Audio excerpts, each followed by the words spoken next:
सबसे पहले तो कोई भी आईवीएफ बैंक के बारे में आपको बता दूं। आईवीएफ के कुछ लीगल रिक्वायरमेंट्स हैं। Indian council of medical research ने ना उसके गाइडलाइंस निकाले हैं और उन गाइडलाइंस के तहत आईवीएफ सेंटर्स को कई कैटेगरीज में बांटा गया है।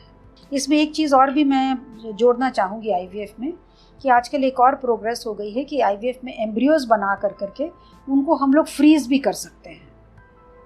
वो फ्रीज़ करके ये है कि मान लीजिए किसी के 10 एग्स बन गए हैं तो हम लोगों के साथ लीगल रिक्वायरमेंट है कि हम उसमें एक बार में 2 से ज़्यादा नहीं डाल सकते हैं, maximum 3 unless there is some exceptional circumstances. Success दिनों दिन इम्प्रूव करती जा रही है और ये सब कुछ डिपेंड करता है, सेंटर टू सेंटर डिपेंड करता है, महिला के कारण क्या हैं जिसकी वजह से आईवीएफ किया गया। आईवीएफ में इनफैक्ट मल्टीपल प्रेगनेंसीज होने के चांसेस ज़्यादा हैं और इसीलिए तो ये लीगल रूल बना है कि आप 2 से ज़्यादा एग्स ना डालिए, क्योंकि जितने ज़्यादा मल्टीपल प्रेगनेंसीज होंगी, 6-7 अगर हो गई तो एक तो उसमें मिसकैरेज होने के चांसेस ज़्यादा है, मदर की लाइफ पर भी ज़्यादा खतरा होता है, बच्चों की ग्रोथ में भी फ़र्क पड़ता है।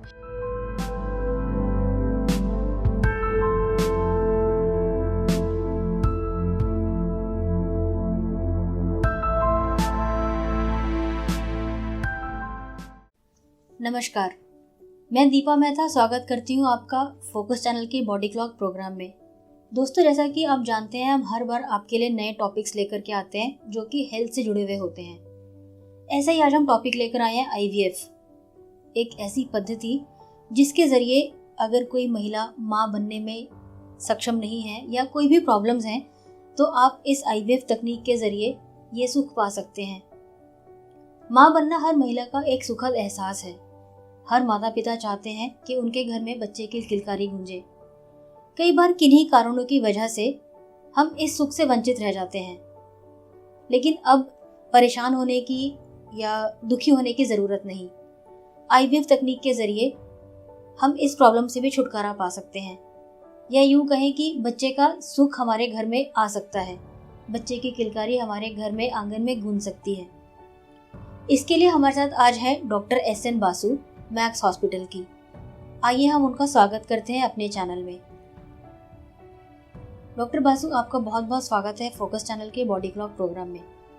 आज हम आपसे बात करेंगे आईवीएफ के ऊपर और जानेंगे कि इसकी तकनीक के ज़रिए एक औरत किस तरीके से माँ बन सकती है। मैं doctor S N. Basu, senior director and head of the department of obstetrics, gynaecology and infertility, Max super speciality hospital, Shalimar Bagh, Delhi. तो क्या डोनर और पेशेंट की बातचीत आपस में होती है या ये एक सीक्रेट और सेपरेटली चीज़ है? देखिए, सबसे पहले तो कोई भी आईवीएफ बैंक के बारे में आपको बता दूं। आईवीएफ के कुछ लीगल रिक्वायरमेंट्स हैं। Indian council of medical research ने ना उसके गाइडलाइंस निकाले हैं और उन गाइडलाइंस के तहत आईवीएफ सेंटर्स को कई कैटेगरीज में बांटा गया है। कैटेगरी A, 1B, 2 और 3, ठीक है, मोटे तौर पर। तो उसमें 1B तक शायद आप ये IUI तक कर सकती हैं, पर जहाँ भी आपको स्पर्म्स और एग्स को बाहर निकाल करके उनको डील करना है, it should not be done in every centre, it has to move on to the next one. Category 2 वाला जो है, लेवल 2 वाला जो सेंटर होगा, उसमें हम लोग उससे एडवांस ट्रीटमेंट लाइक लैप्रोस्कोपी करना और बाकी सब चीज़ें जो हैं ये भी, और हम लोग शायद अगर हम लोगों को परमिशन मिल गया है, रजिस्टर करना पड़ता है, तो हम लोग IUI तक कर सकते हैं। और टर्शरी केयर सेंटर वो हो गया जहाँ पे आप हर प्रकार का ट्रीटमेंट IVF का कर सकते हैं। इसमें एक चीज़ और भी मैं जोड़ना चाहूँगी आईवीएफ में कि आजकल एक और प्रोग्रेस हो गई है कि आईवीएफ में एम्ब्रियोज बना करके उनको हम लोग फ्रीज़ भी कर सकते हैं। वो फ्रीज़ करके ये है कि मान लीजिए किसी के 10 एग्स बन गए हैं तो हम लोगों के साथ लीगल रिक्वायरमेंट है कि हम उसमें एक बार में 2 से ज़्यादा नहीं डाल सकते हैं, maximum 3 unless there is some exceptional circumstances. और जब हम ये एग्स एम्ब्रियोज डालते हैं यूट्रस के अंदर तो बाकियों को हम लोग फ्रीज़ कर देते हैं। And legally we must inform the couple कि आपके इतने एग्स बने थे, इतने एग्स निकले हैं, इतने फर्टिलाइज हुए हैं, इतने की क्वालिटी, उनकी फिर ग्रेडिंग होती है, grade A, grade B, grade C, इनकी ये ग्रेडिंग हुई है और इनमें से हम लोग इतने डाल रहे हैं और इतने फ्रीज़ कर रहे हैं।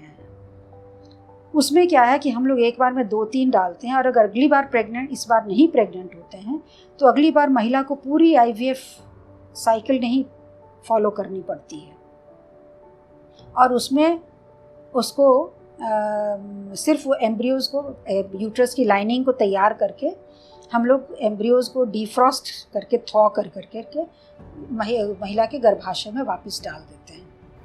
IVF से बच्चा होने की संभावना कितनी रहती है? सक्सेस दिनों दिन इम्प्रूव करती जा रही है, और ये सब कुछ डिपेंड करता है, सेंटर टू सेंटर डिपेंड करता है, महिला के कारण क्या हैं जिसकी वजह से IVF किया गया। फॉर एग्जांपल, अगर हम कहें कि किसी महिला की एज ज़्यादा है, उसकी एग क्वालिटी नहीं अच्छी, अपने एग से उसके सक्सेस होने के चांसेस कम हैं, और जैसे ही हम यंगर महिला के एग्स ले लेते हैं जिसकी की प्रूवन फर्टिलिटी है, तो उसके चांसेस बढ़ जाते हैं। पर फिर भी पर साइकिल अगर सक्सेस रेट रखें तो हम लोग यंगर पेशेंट्स में ज़्यादा है, रीचेज अप टू 35 to 40%।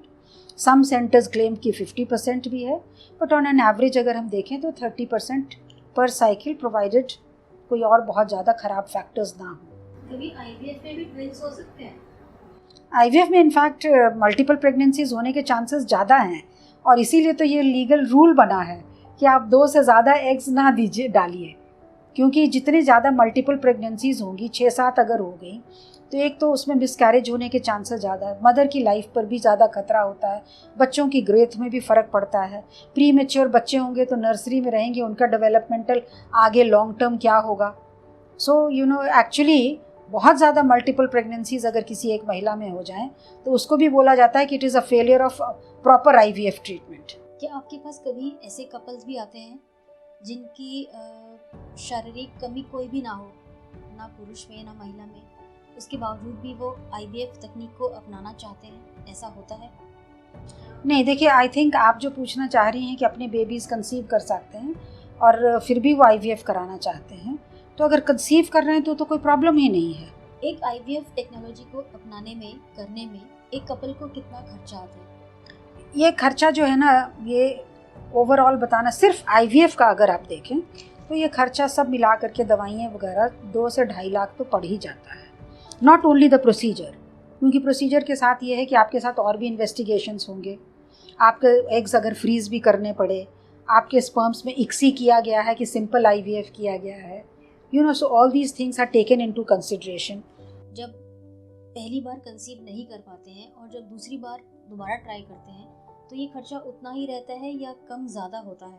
नहीं, अगर आपके एग्स फ्रीज़ किए गए हैं और बचे हुए हैं तो उतना खर्चा नहीं आएगा, तब तो काफ़ी कम हो जाएगा ना खर्चा, क्योंकि आपको एग्स स्टिमुलेट करने में ओवरीज़ को, और ज़्यादा एग्स बनाने वाला वो वाला प्रक्रिया तो मिस नहीं करनी है, तो वो खर्चा ऑटोमेटिकली कम हो गया। लेकिन आपके लाइनिंग को तैयार करना है, समझ गए ना, उसको फॉलो अप करना है, उसके टेस्ट वगैरह कुछ करने की, which is the best day अगर कोई टेस्ट करना चाहे या कराता है, कि उसमें भी खर्चा होगा। जो इतने दिन आपके एग्स फ्रीज़ करके रखे हैं उसका अलग एक्सपेंडिचर होता है, फिर थॉ करके वापस डालने उसके प्रोसीजर का, तो खर्चा फर्स्ट टाइम IVF से तो डेफिनेटली कम होता है, पर उसके भी अपने खर्चे इन्वॉल्व होते हैं। जो महिला IVF के ज़रिए प्रेग्नेंट होती हैं, उनकी जो प्रेगनेंसी होती है वो भी एक आम महिला की ही तरह प्रेगनेंसी होती है, जो एक आम महिला बिना IVF तकनीक से प्रेग्नेंट हुई है? देखिए, अगर महिला में और कोई प्रॉब्लम नहीं, अगर सिंपल सी बात थी कि उनके ट्यूब्स ब्लॉक्ड थे और कोई और मेडिकल प्रॉब्लम नहीं है, तो देखा गया कि प्रेगनेंसीज ठीक ठाक चलती हैं। बट हाउएवर हम लोगों को फिर भी हम लोग ज़्यादा ध्यान रखते हैं IVF प्रेगनेंसीज वगैरह में, उनकी स्क्रीनिंग करते हैं कि उनकी ग्रोथ वगैरह बच्चों की ठीक हो रही है कि नहीं हो रही है, मदर को कोई मेडिकल प्रॉब्लम्स हैं कि नहीं हैं, क्यों मान लीजिए किसी को PCOD था तो उनको डायबिटीज़ वगैरह होने के चांसेस ज़्यादा हो सकते हैं, तो हम लोगों को उनका क्लोज सुपरविज़न रखते हैं। पर वैसे देखा जाए तो हम लोग सभी पर क्लोज सुपरविज़न रखते हैं, और ऐसा कहना कि IVF प्रेगनेंसीज़ में बहुत कॉम्प्लिकेशंस हो जाते हैं, ऐसा बहुत ज़्यादा नहीं देखा गया है। कुछ स्टडीज़ आई हैं, बीच में ये भी आया था कि कैंसर के चांसेस ज़्यादा हो जाते हैं, पर शायद उन स्टडीज़ में कोई बहुत ज़्यादा वेटेज उतना नहीं मिल पाया कि होता है कि नहीं होता है। ये ज़रूर देखा गया कि और उसके ऊपर भी रिसर्च चल रही है कि अगर हस्बैंड के स्पर्म्स अपने बहुत ही पुअर क्वालिटी के थे और ICSI से हुए, तो हो सकता है कि उनका मेल चाइल्ड हो, तो वो भी ट्रांसमिट हो गया, तो उनको भी फर्टिलिटी के इश्यूज़ आ सकते हैं। हमारी राय सबको यही है कि आप अपना इलाज करवाने में देरी ना करें और सही फर्टिलिटी स्पेशलिस्ट के पास जाएं, जिससे कि आपको ये तो पता चले कि क्या प्रॉब्लम है, जिससे जल्दी से जल्दी उसका समाधान ढूंढा जा सके। नहीं तो उम्र निकलती चली जाती है, समय निकलता चला जाता है और जो ट्रीटमेंट आपका पहला सक्सेसफुल होने के चांसेस ज़्यादा थे, उसमें कठिनाइयाँ बढ़ती चली जाती हैं। और इसलिए और भी प्रोग्राम्स फोकस, इस पर आप लोगों से एक और रिक्वेस्ट है कि और भी जानकारियाँ प्राप्त करिए। फोकस बॉडी क्लॉक प्रोग्राम देखते रहिए। आपने अपना इतना कीमती समय हमें दिया और इतनी अच्छी नॉलेज दी, जिससे कि बहुत सारे लोगों को ये समझने में बहुत फ़ायदा होगा कि IVF टेक्नोलॉजी को हम लोग कैसे अपना सकते हैं और इससे हम अपने जीवन में जो एक खालीपन है बच्चे को लेकर के, उसको कैसे भर सकते हैं।